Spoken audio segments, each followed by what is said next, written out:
Welcome back to Xylem learning. Xylem ലേണിംഗിന്റെ പുതിയൊരു ക്ലാസ്സിലേക്ക്, മലയാളം ക്ലാസ്സിലേക്ക്, ശ്രുത ടീച്ചറിന്റെ ക്ലാസ്സിലേക്ക് ഏവർക്കും സ്നേഹസ്വാഗതം.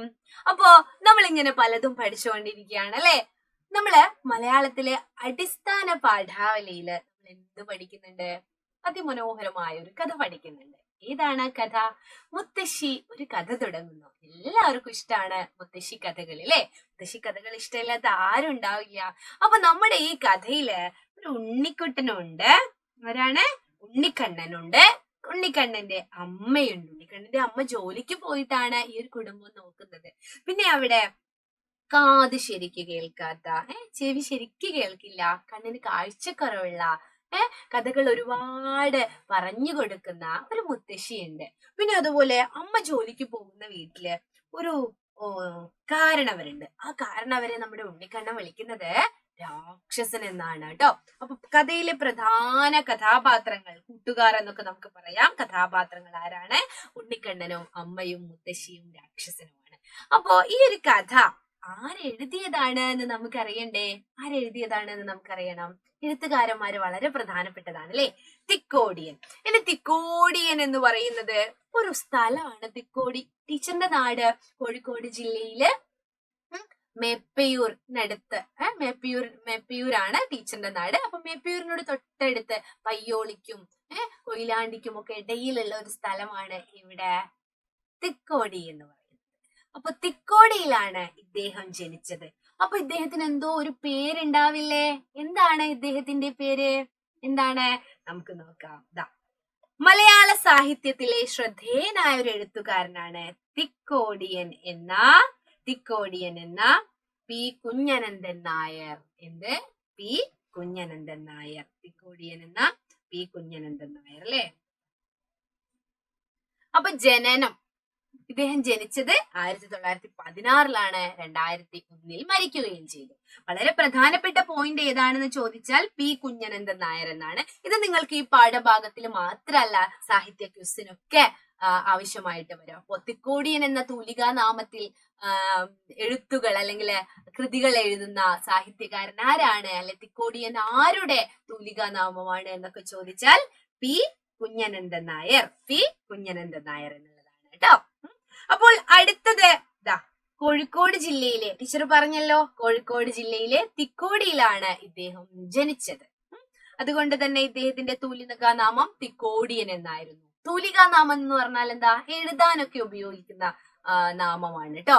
അപ്പൊ ചിലര് മറ്റു പല തൂലികാ നാമത്തിലും അറിയപ്പെടുന്നുണ്ട്. MT വാസുദേവൻ നായർ MT എന്ന പേരിലാണ് എഴുതുന്നത് അല്ലേ. അങ്ങനെ ഒരുപാട് പേര്. ഉറൂബ് PC കുട്ടിക്കൃഷ്ണനാണ്. അതുപോലെ ഇദ്ദേഹം എഴുതുന്നത് തിക്കോടിയൻ എന്ന പേരിലാണ് കേട്ടോ. അപ്പൊ ഇങ്ങനെ ഒരു പേരിട്ടത് ആരാണെന്ന് നിങ്ങൾക്കറിയോ? നമ്മുടെ മലയാളത്തിൽ ഒരു ഹാസ്യ സാഹിത്യകാരനുണ്ട്. അദ്ദേഹത്തിന്റെ പേരാണ് സഞ്ജയൻ എന്ന് പറയുന്നത്. സഞ്ജയനാണ് ഇദ്ദേഹത്തിന്റെ പേര് തിക്കോടിയൻ എന്ന് നൽകിയത് കേട്ടോ. അദ്ദേഹത്തിന് പേരിട്ടത്, അതായത് തൂലികാ നാമം തിക്കോടിയൻ എന്ന് നൽകിയത് ആരാണ്? സഞ്ജയനാണ്. അദ്ദേഹം പറഞ്ഞിട്ടുണ്ടാവും എന്നാ തിക്കോടിയൻ എന്ന പേരിൽ എഴുതി തുടങ്ങും എന്ന്. ഇദ്ദേഹം മലയാള നാടക പ്രസ്ഥാനത്തിന് കരുത്തുറ്റ സംഭാവനകൾ നൽകിയ നാടകകൃത്താണ്. ആര്? തിക്കോടിയൻ. അപ്പോ നാടകകൃത്താണ്. ഇദ്ദേഹത്തിന്റെ തൂലികാ നാമമാണ് തിക്കോടിയൻ. പി കുഞ്ഞനന്ദൻ നായർ എന്നാണ് യഥാർത്ഥ പേര്. പേരിട്ടത് സഞ്ജയനാണ്. പിന്നെയോ ഒരുപാട് കൃതികള് നമ്മള് പഠിക്കേണ്ടതായിട്ടുണ്ട്. പ്രസവിക്കാത്ത അമ്മ, പുതുപ്പണം കോട്ട, യാഗശില, അശ്വഹൃദയം, ചുവന്ന കടൽ, പഴശ്ശിയുടെ പടവാൾ, പിന്നെ പുഷ്പവൃഷ്ടി, ഒരേ കുടുംബം, ജീവിതം എന്നിവയൊക്കെ ഇദ്ദേഹത്തിന്റെ പ്രധാനപ്പെട്ട കൃതികളാണ്. അതിലും വളരെ വളരെ വളരെ പ്രധാനപ്പെട്ട ഒന്നാണ് ഏത്? അരങ്ങു കാണാത്ത നടൻ. അരങ്ങു കാണാത്ത നടൻ ആരുടെ ആത്മകഥയാണ് എന്ന് ചോദിച്ചാൽ അത് തിക്കോടിയൻ. മക്കളെ, സാഹിത്യ ക്വിസിനും ഒക്കെ ആവശ്യം വരുന്ന ഒരു കാര്യമാണ് കേട്ടോ. തിക്കോടിയൻ അല്ലെങ്കിൽ പി കുഞ്ഞനന്ദൻ നായർ, രണ്ടും എഴുതിയാലും നിങ്ങൾക്ക് ശരിയായിരിക്കും. അരങ്ങു കാണാത്ത നടൻ ആരുടെ ആത്മകഥയാണ്? അരങ്ങു കാണാത്ത നടൻ ആരുടെ ആത്മകഥയാണ്? തിക്കോടിയന്റെ ആത്മകഥയാണ് കേട്ടോ. ഇനി ഇദ്ദേഹത്തിന് നിരവധി പുരസ്കാരങ്ങൾ കിട്ടിയിട്ടുണ്ട്. കേന്ദ്ര സാഹിത്യ അക്കാദമി അവാർഡ് ഉണ്ട്, കേരള സാഹിത്യ അക്കാദമി അവാർഡ് ഉണ്ട്, Vayalar award, Kerala state film തിരക്കഥ അവാർഡ്, ഉത്തരായണം എന്ന് പറയുന്ന ആ ഒരു കഥയ്ക്ക് അല്ലെ കേരള സ്റ്റേറ്റ് ഫിലിം തിരക്കഥ അവാർഡ്, അതൊരു തിരക്കഥയാണ്. ആ ഒരു അവാർഡൊക്കെ കിട്ടിയിട്ടുണ്ട്. പിന്നെ സംസ്ഥാന പ്രൊഫഷണൽ നാടക അവാർഡ് കിട്ടിയിട്ടുണ്ട്. ഓടക്കുഴൽ അവാർഡും മാതൃഭൂമി സാഹിത്യ പുരസ്കാരവും ഒക്കെ തിക്കോടിയനെ തേടിയെത്തിയിട്ടുണ്ട്. അപ്പോ ജീവചരിത്ര കുറിപ്പൊക്കെ എഴുതാൻ പറയുമ്പോൾ സൂചനകൾ തരും.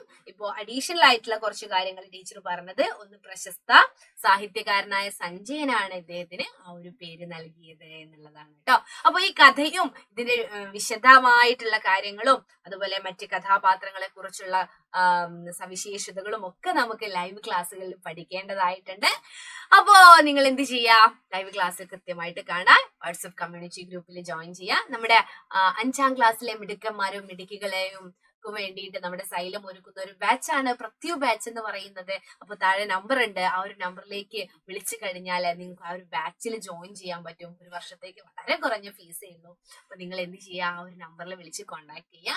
നല്ല നല്ല ലൈവ് ക്ലാസ്സുകളും റെക്കോർഡഡ് ക്ലാസ്സുകളും ഡൗട്ട് ക്ലാരിഫിക്കേഷൻ സെഷനും ഒക്കെയുള്ള ഒരു അടിപൊളി ബാച്ചാണ്. നിങ്ങൾ അധികം വൈകാതെ പെട്ടെന്ന് തന്നെ അതിൽ ജോയിൻ ചെയ്യാൻ ഒരു ശ്രമം നടത്തുക.